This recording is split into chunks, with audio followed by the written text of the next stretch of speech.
Assalamu alaikum, dears, how are you? Any society where there is a inequality, discrimination of any type, where there is violence, that is not called a civilized society at all.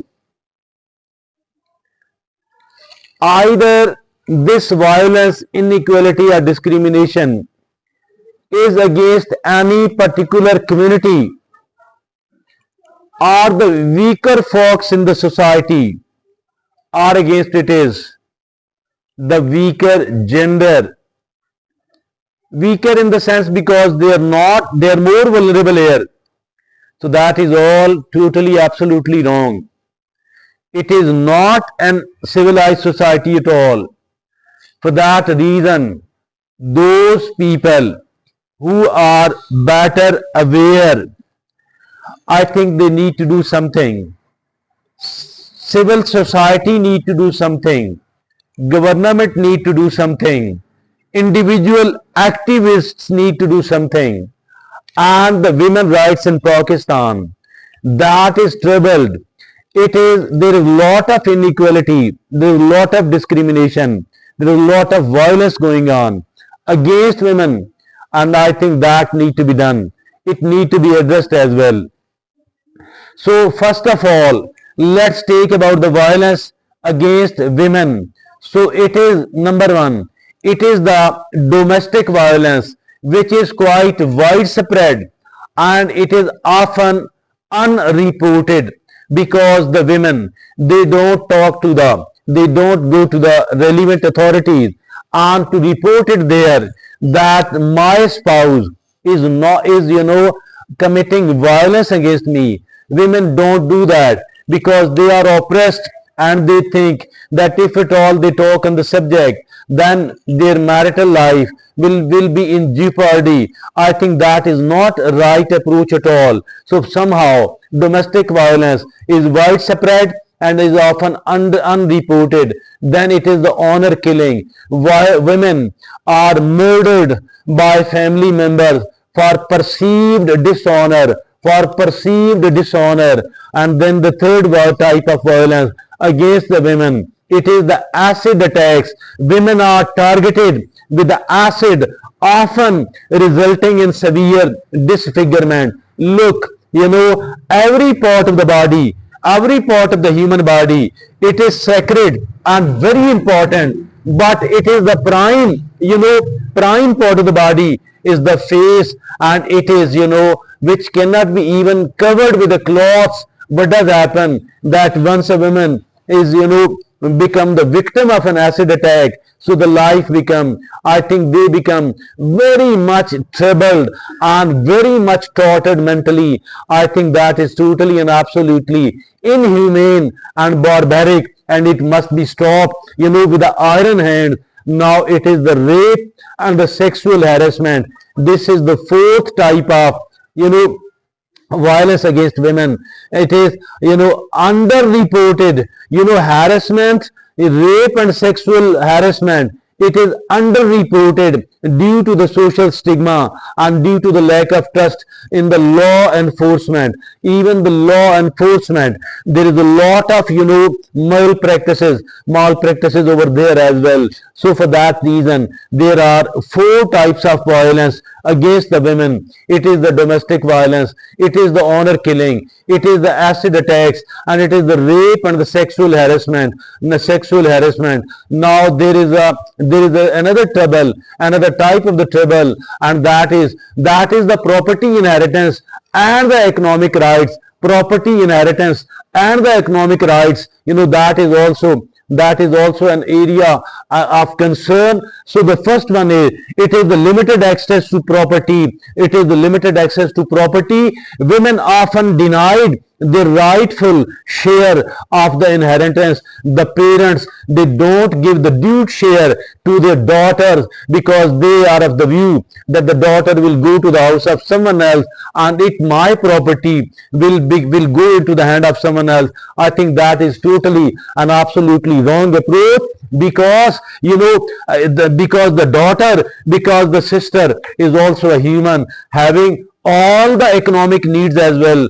I think they must be given the right sort of share in the property of the parents.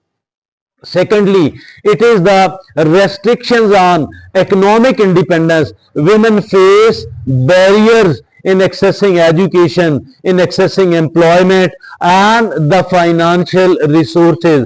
That is again another type of inequality. That is another type of discrimination. I think women are human. They too have all the economic rights. They must be having the right to start a business. They do have every right to go for an employment, and not only that they have the right to get an employment, rather I think the employer must be paying them equal to the male staffers as well, because they are also human. They are given the same sort of time and effort. So why to pay them less? It is totally and absolutely wrong. So that is the second type of discrimination and the inequality against the women. It is the property inheritance and the economic rights. Now the third thing is the third type of inequality, the third type of discrimination against the women. It is the marriage and family law. It is the marriage and family law. So there are three things here.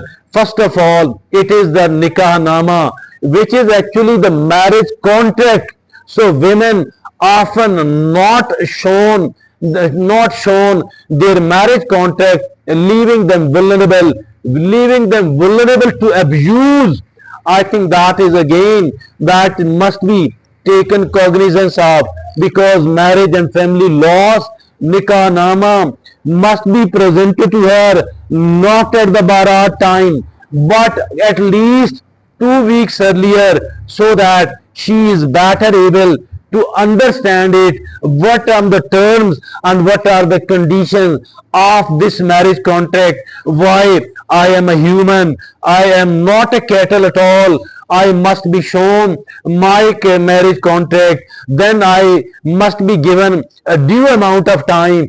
I should be allowed to consult even the law practitioner, whether it is suitable for me, it is okay for me, or it is going to make me more vulnerable to abuse. So that is the number one thing. Now the second, as for the marriage and family laws are concerned, it is the forced marriages. Women are coerced into marriage against their free will.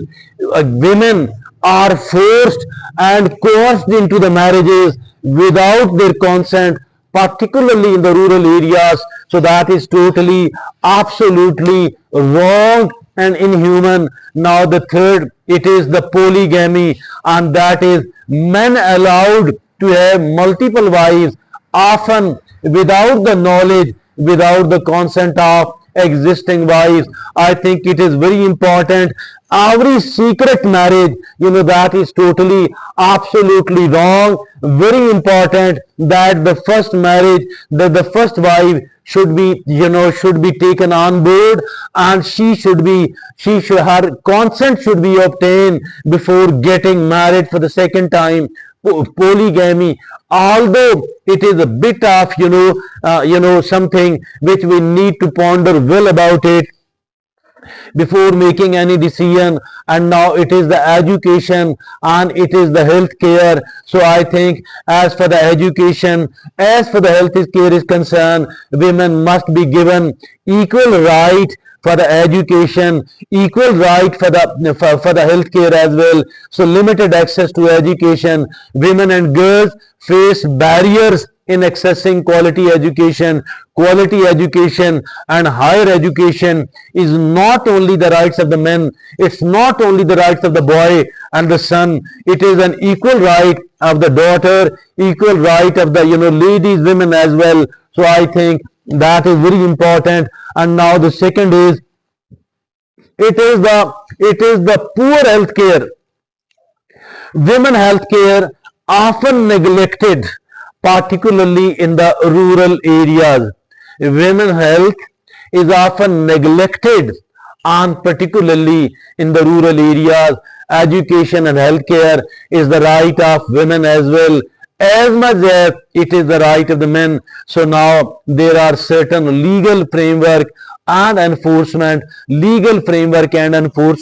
laws and policies exist.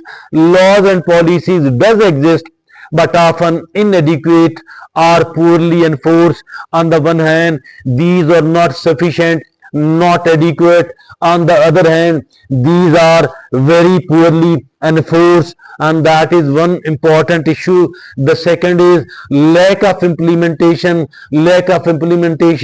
Laws and policies not effectively implemented, leaving women vulnerable enough.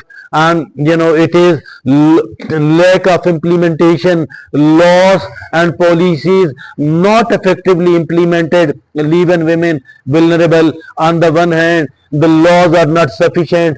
On the other hand, these are not properly implemented, making the women more vulnerable. Now the activism for the change is needed. Activism and change. So that is what we need to pay attention. Women's right organizations active in advocating for women's rights and providing support services. So that is the activism for the purpose of the change. Now the second is government initiatives. Some government initiatives aimed at improving women's rights, but more, or maybe much more, needs to be done. And now the third thing is, it is the social awareness, growing social awareness and activism pushing for the change. Growing social awareness and activism pushing for the change. So that is the social awareness. So as far in the bracket of activism and change, three things are needed. It is the women rights organization, which does exist, but maybe more are needed. Now the government initiatives, some government initiatives are there, but more need to be done. And the third is the social awareness. Lot of work is needed here as for the social awareness is concerned, because unless and until there is more awareness and sensitization of the society, because the women should not be treated like a cattle, because the women are daughters, because the women are sisters, because the women are wives, so they are equal human,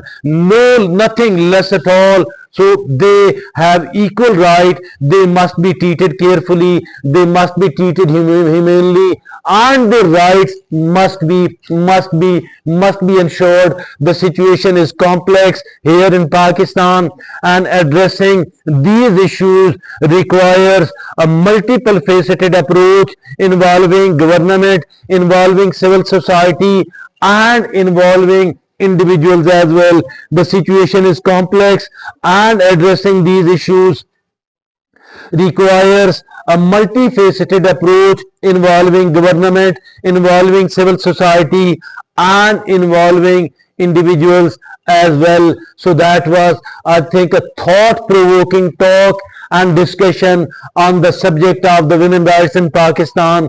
And I think every point which has been discussed and debated upon, that is important enough. And now it is the time to take the action, and it is the time to start a new practices, and maybe a kind of big change in the society is needed, and for the sake of making this society a properly civilized one. So that is all from me today. Thank you very much.